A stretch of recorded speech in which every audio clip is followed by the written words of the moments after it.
Hello, this is Chris Kinman. I am coming to you from the land of the Syilx people, or also known as the Okanagan people. This is a beautiful land. It's a rich and productive land, filled with large lakes and rivers. It's a wonderful place, and I'm privileged to live here. Today, I want to follow up on what I've done on the last few sessions. I want to talk more about Jacques Derrida. But I want to talk more about Jacques Derrida in the context of two terms that he uses quite often. And those terms are deconstruction and difference. And I want to talk to you about those two terms. But in order to make sense of those terms, I think you need a bit of understanding of Jacques Derrida's history. Derrida was born in North Africa, what today is Algeria. And he was born into a Jewish family in Algeria. And the Jewish families had lived there for hundreds of years. They were part of this area and part of this community. They were part of North Africa. But the French colonial government, under the influence of racism that was particularly strong in Germany, but was strong throughout Europe,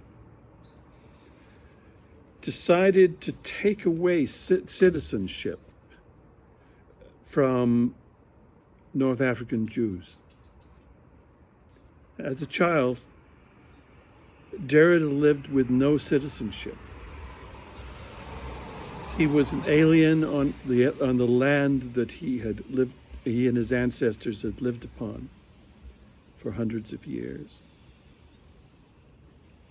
I'm saying this because I want you to understand that Derrida comes from a position of decolonial thought. You have to think of his thought in the context of its decolonial mission. I think that's essential. On one level, you need to understand that Derrida's thought is not simply another version of European philosophy. You could make an argument that Derrida's thought is a meeting, a very almost abrasive meeting at times, between African thought that originated from Africa, and European philosophy. Now, Derrida himself probably wouldn't want to go that far, but I want to go that far. Because part of African philosophy was the philosophy of the Jewish people in their dispersion throughout Africa, throughout North Africa.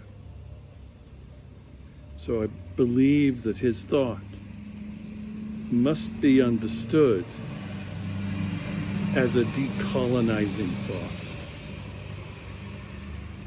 Now, with that in mind, let's take a look at a couple of his terms that everybody knows. The first one is deconstruction. It's a term that has taken on meaning in kind of a pop psych way as well. But let's think about deconstruction for a bit. The term "de" in its roots implies away from, or moving away from something. So deconstruction is moving away from, first of all, the constructions that are handed down to us in our colonial world and in our patriarchal world. And in another way, deconstruction is a moving away from maybe perhaps the very concept of construction. The concept of the idea that we as human beings can construct worlds that somehow can bring profit and benefit to some of us. Those constructions inevitably also bring disaster. And we see this now within what's happening with the concern for climate change and the concern for environmental damage in general. People's efforts to construct ways of life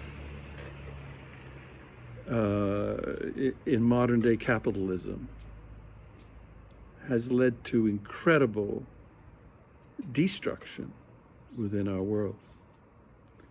But deconstruction, what I'm suggesting, is that it's a turning away from those constructions of capitalism, those constructions that were given to us in a colonial realm and a patriarchal realm, and also a move away from the idea that we can actually take those kind of actions of constructions within our world without doing tremendous damage.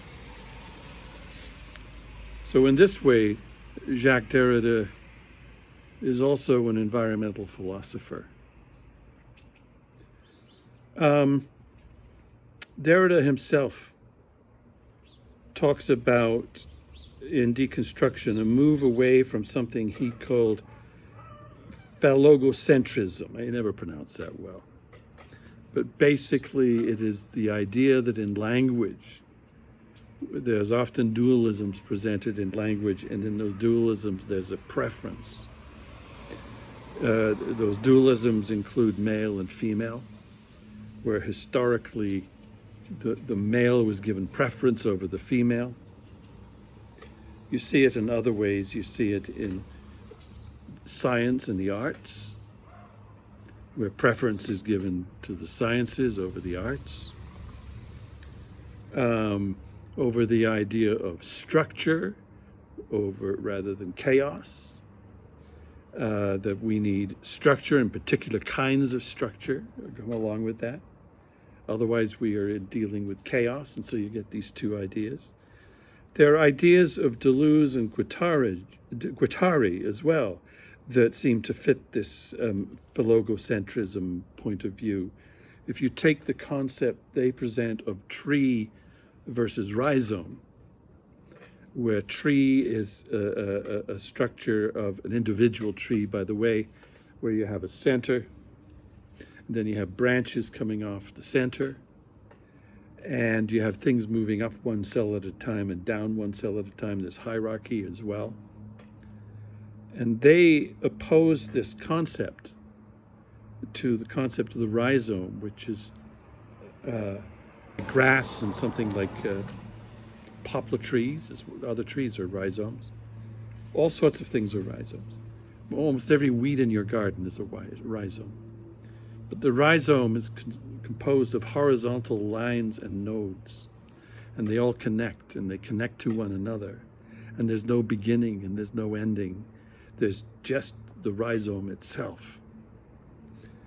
And Deleuze and Guattari place this in opposition to the tree.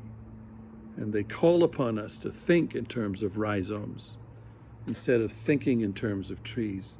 This is very hard for us to do. This is very hard for us to do. There was even a bit of a difference between Deleuze and Michel Foucault at one point.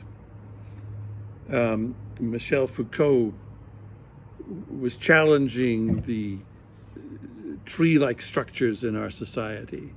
He was challenging those authorities. Then he apparently came to the place where he realized that the organizations that were coming in to challenge the status quo were behaving in the same way. And so the tree-like structures were just being repeated. And I think Foucault seemed to become quite discouraged by this. The rhizome was an antidote to that for Deleuze.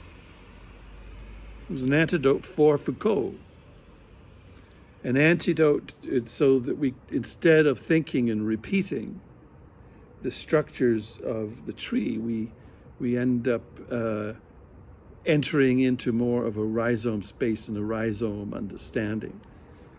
And we see our challenges to the colonial ways as one of more of rhizome structures that engage in that challenge. So deconstruction was a challenge to the colonial constructions. In my work, that's become very important. One of the most basic of colonial constructions is the construction, as we mentioned, of male and female. And I feel it's been a privilege for me to be able to encounter particularly young people, and I encounter them within my own work, who have decided that they don't want to be defined by either male nor female. They don't want to be defined by these strict rules about that are defined by gender. And so they want to be described as they rather than him and her. And they want to be able to escape some of these influences. I encounter these people in my work, and I think it's a privilege.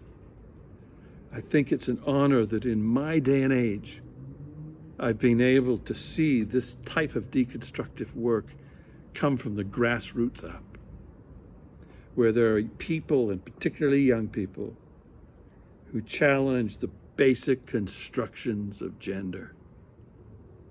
To me, I feel it's a privilege that I've been able to meet such people.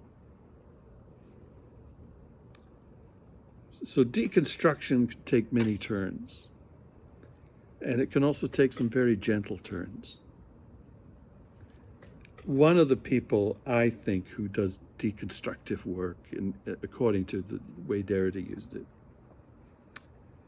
is Harlene Anderson, who's known for her work in what they call the collaborative therapies. But Harlene comes as this gentle soul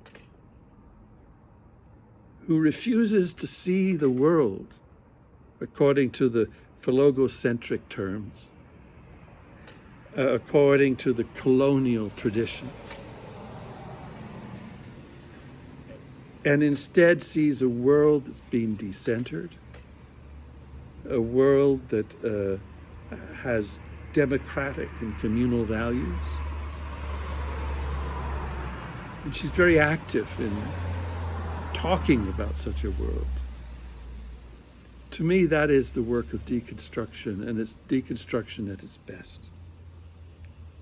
But that's just one of the words. I said we were going to deal with two words. Well, the other word is very much wrapped up in this previous word as well. That is the word différance, where Derrida took the word différance, which is pronounced, I'm sure I'm not pronouncing it well in French, and he respelled it so that it would evoke both the term to differ and the word to defer. The word to differ and the word to defer. So the question is, what to differ from? Well, differ from all sorts of things, just differ from one another, just encountering a world that's composed of differences. But there's also the element of difference from our history of colonialism, our history of patriarchy. Difference, looking for difference to that. So difference becomes a wonderful word, and also to defer. This goes flying in the face of Western thought, where we want to define everything. And for Derrida, it was about deferring it, about how we cannot define, and so we have to constantly defer. There is no way to lock into a singular truth that's rigid and defined and for sure. Truth is constantly being deferred. So there's difference and there's the deferral that happens. And the deferral goes smack in the face of our traditions of Western thought.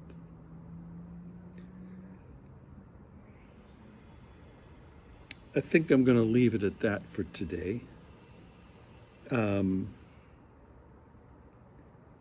I love the work of Jacques Derrida. I also love the work of Harlene Anderson, who I just described. And I love her work that breaks from the traditions and opens up something new, something beautiful, something wonderful. We can do that work. Thank you very much for your time.